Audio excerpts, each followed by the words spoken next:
Possible. No, they're just...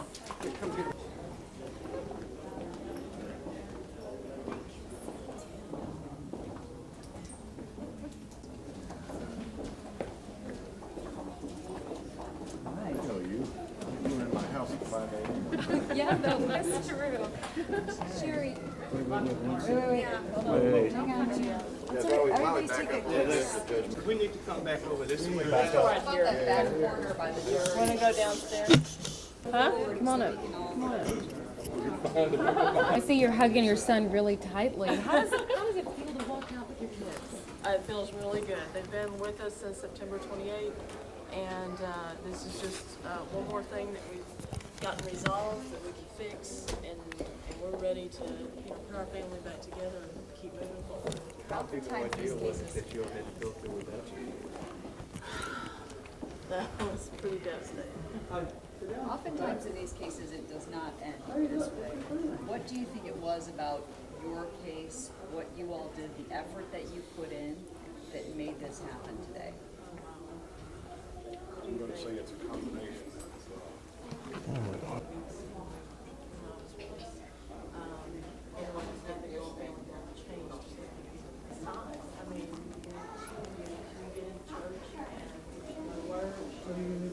Clean and fix and repair and keep building from here. You were mentioning before that heart issue that you were experiencing. I came home from jail, and when I got home, what didn't feel like. Things were going on outside of your world. That must have made you feel very helpless. Yes, it did. And trying to fight this from inside jail, you get served with papers that tell you what's going on, and you're trying to handwrite. You don't have access to copy machines or phones as easy as you can't just pick up and call anybody. These people have to be already pre-scheduled to talk to. You're really on a campaign. They're emailing and contacting everyone. Sarah, you were. So you guys were worried at one point you may not get your kids back, I assume. Yes, we were. I mean, talk about that. I mean, that's my parents' worst nightmare. I mean, Definitely. You don't want to give them. First of all, if they love your family, then they love your family, you never give It's up. okay. It's okay. Huh? Oh, what's the deal? No matter how many hours you have to stay at it, it doesn't matter. But sometimes policy and procedure gets in the way of common sense. Yeah, we're good people.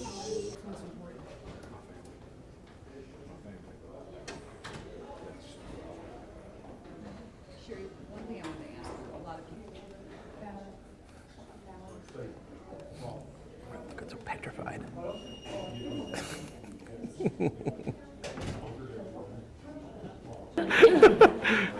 Easy with him. He may bump and run here. Yeah, he might. He says he's tired. Yeah. hey, Mark. Yeah. I know you guys. Too early. Huh? He's had a long day. Chance is already tired of being on the camera. Huh? What happened in there today? We're through. We get to go home. We're not going to Disneyland. we're done. We're a family again, and on our own. So from here, it's what we did before, one day at a time. Just get back to living. Well, over the weekend, all this up and down. I mean, we're going to do it, we're not going to do it, we're going to do it. Like a roller coaster ride. One of the primary reasons I said I'm not going to any amusement park after this. I'm just going to go home, hug my children, keep them close, keep my eye on them, watch them grow, and just pretty much watch it all grow old. You know. Tell me a little bit about the bus. I mean, you started the thing when you had the farm down there. Give me a rundown of the bus, how it started out with. Where we lived at was a mandatory evacuation area, and in Hurricane Rita, we experienced the FEMA trailers. Being mandatory, you have to leave whenever they declare it. I built the bus in response to Rita to where we could evacuate. When children just said they were tired of living in a flood zone, we agreed with them and we went ahead and went home or moved to higher ground. and the bus just happened to be the way to get started so we could build our home. You know, Regular RV inside. pretty much. It's everything that an RV. Matter of fact, it's pretty much everything you could buy an RV, just a little cheaper. It's just using something that's there to, you know, to make something to use, you know, for another use. I guess recycling, as we call it. But the key issue, reason I chose a bus, matter of fact, of recent in the news, there's been a lot of bus-involved incidences. San Antonio, there was one that run into a pool. There was another one run off a bridge recently up in north somewhere. While our bus is not on the highway and it's stationary, in each of those incidences, it's safe. It never lets what's on the outside in. It keeps it out, and keeps what's inside safe. Kind of kept the tree off of it too, huh? Yes, it did. Matter of fact, a huge tree limb struck the top of it and didn't even put hardly a dent in it during our last set of storms. Sherry, what do you think about this thing finally over with? I'm glad it's over with. We have a lot of different areas that we need to focus our attention on.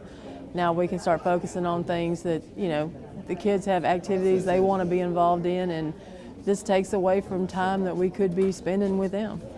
And, you know, get through with all the legal proceedings so that we can continue with our family. Just like weekend. I mean, you have something planned for weekend, also you get a phone call. Kind of tell me just how interruptions constantly. Right, because people can drop in at any time, and, you know, I don't mind visitors, but, you know, most people when they come by, if you're not home, it's not a problem. But tell me, beginning, I mean, when you first found out about this and up to now, kind of run me through what do you think, I mean, brought this to this point right now? Getting kids back and everything working out right and all that? I really think that, you know, we tried to work with the system, tried to follow their rules, and when Mark came home, he put together, you know, communications and opened up communications in a much wider realm. And I think he put together a plan that would finally CPS agreed to and they felt was workable. So what are you going to do now? I'm probably going to go home and take a nap. Yes, she's probably going to go and take it. Jessica, tell me, what do you think about today? I'm very happy. You think this is the end of this? And Yeah. tell me what you've been feeling the past couple of months. I mean, you got taken with your parents, had to go live in a foster home, and then all the bouncing around and schools and everything else. Well, I was nervous. Now I'm happy that we're all home. And I'm nervous right now. What are your plans now? Huh? What are your plans now? I'm with her when we get home. Yeah. What about school? I mean, you School? school. Tell me about your school. You're going to Splendor now. Tell me about what do you think about school? I think it's a really nice school, and I'm really excited for next year to come. I mean, I've got a really good college plan coming up, and, well, I'm really excited. What about some of your classes? I mean, you're top notch in those classes right now. Yes, I am. Tell me, those classes not even difficult for you. They're really easy. You're all advanced. Huh? What kind of classes are you in? I'm just in regular classes right now. But I'm going to be tested for, I'm taking an advanced placement test where I can skip 7th grade and go straight to 8th. And also I'm going to be taking GT testing for gifted and talented. What do you, years from now, when you graduate, what are you looking at? What do you want to do? I'm looking at like a video game, some kind of like technological designer, like a video game designer, or like technological advancer, you know, them. Yeah. All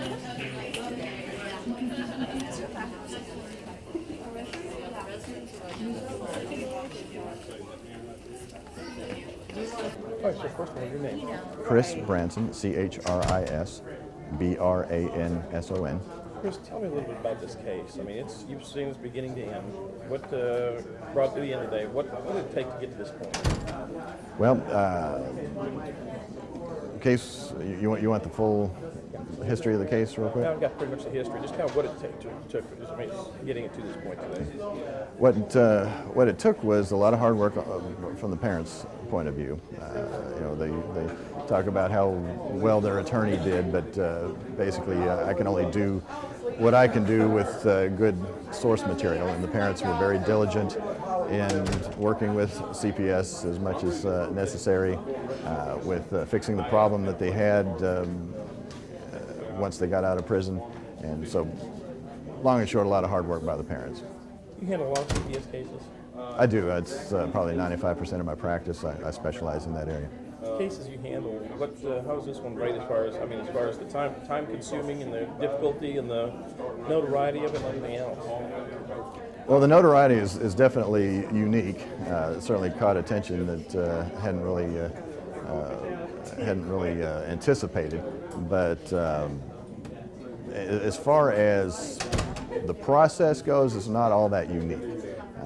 CPS took the kids into custody. Parents did services. CPS was satisfied with the services. CPS gave the kids back. What was unique about the case is that the parents were never accused of any wrongdoing in this case. They were in prison. They had done the responsible thing in leaving the children with a family member. That family member dropped the ball, left the kids in terrible conditions. CPS was right in taking the kids when they did. It was definitely a neglect situation. However, the parents got out of prison, they immediately took action, immediately fixed the problem, and the case should have been over that day. However, it doesn't work that way. Once kids are in CPS custody, you've got to fight to get those kids back into your care.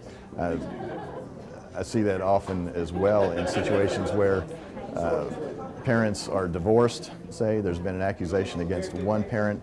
Kids are picked up by CPS, and the non-offending parent, who has no criminal history, no CPS history whatsoever, has to fight and prove that he or she is worthy of having his kid back from the state, even though he has done absolutely nothing to have the kid taken away from him. In the meantime, they're in a foster home, which no telling what you've got there. Right. Sometimes you get what's advertised, grandparents with an extra bedroom and big hearts. Sometimes you get foster warehouses where that's the livelihood of the foster parents. And you've got kids in there with many others, sometimes kids that are in there for good reason. They've been sexually abused, and unfortunately one of the aspects of child sexual abuse is they act out on others. And so I've had cases where my parents' kids have been attacked in foster care by other foster care children. It can be a real nightmare. Foster care, it's everyone thinks it's good-hearted and everything else. There's money involved in that too, though. Oh, sure, yeah. What kind of dollar figures come into that? I don't know the dollar figures, and it depends on the level of care designated to the child. If there's no special needs involved, there's one level. If the kids have a medical condition or some sort of psychological condition, they are designated at a higher rate, and the foster caregiver is paid per day. And it's nothing strange to see 5, 6, 7 kids at a foster home. I've never actually seen one, but that's my understanding, is that there are quite often that many kids in a house. Yeah. So everything's done for this now? We are done. The case is dismissed, the books are closed, and we do not have to come back.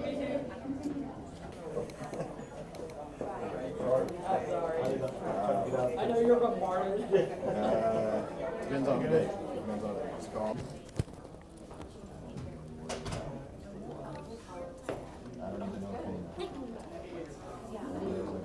Standing right here. He's ready to go. Oh,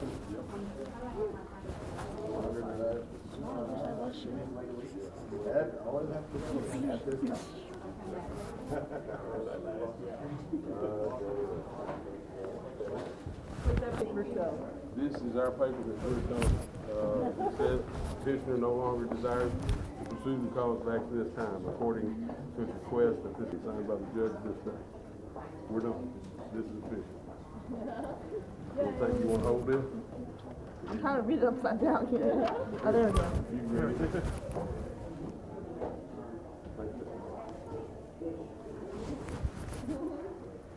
You may accept it.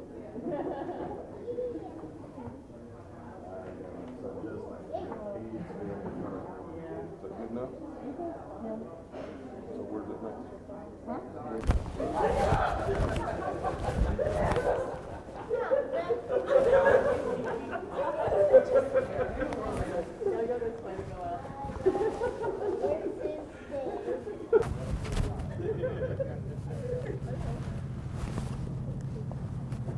want a good result.